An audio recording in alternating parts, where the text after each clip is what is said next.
My wife is having an emotional affair with her ex-husband who has just been diagnosed with cancer, and she expects me to be okay with it. My wife was married to Bob for almost a decade and they were college sweethearts. They got married very young and have been happy. However, tragedy struck and Bob got into a fight over a game of darts while at a pub once and got beat so bad it led him to be paralyzed from waist down. My wife was 29 and Bob was 30 back then. My wife took care of him for 3 years, but at the end she just gave up. She told Bob that she could not do this anymore. She knows she sounds selfish, but she always wanted kids, but Bob cannot have children after the accident. She wanted to get a divorce but promised him that she will always be there for him. She just wants to be selfish for once. Bob was upset but he understood. They split amicably, and my wife stood by her promise and still visited Bob. She was still a part-time caretaker for him before she met me. I met her 2 years after her divorce.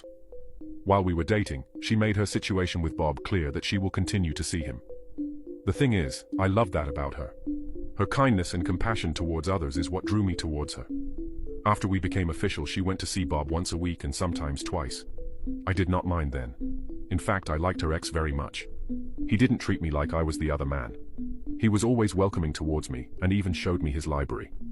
I always felt bad for what happened to him. He was a great man and life has just betrayed him. When my wife and I got married, I could still see the sadness in his eyes, although there was a mix of emotions from him. I always felt that Bob never stopped loving my wife, and to some degree, my wife still has feelings for him.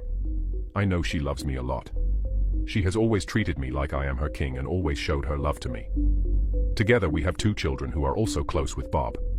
The thing is, everything was fine until a few months ago. We got the news that Bob has cancer. It was at the last stage and he might not even survive a full year, but there is still a possibility. The news really shattered my wife. She had stopped eating properly and being her usual cheerful self.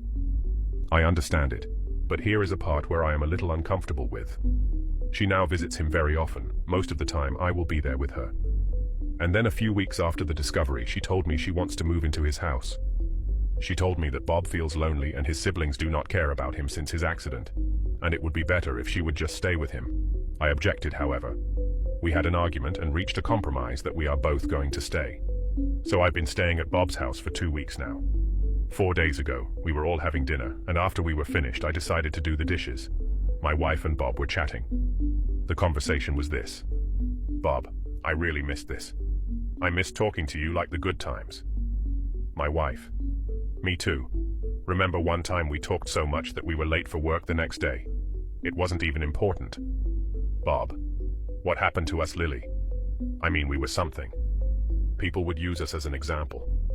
I miss you a lot. Never thought that when I was dying you wouldn't be my wife anymore. My wife. I know. At one point I thought that too. But life had other plans. I mean, I love you, but I love my family more. It was not the same after your accident. It is as if they forgot that I was in the kitchen and listening to their conversation. My wife was normal after that. We went to bed and kissed each other good night. Between this, she wanted to make love to me, but I just rejected her.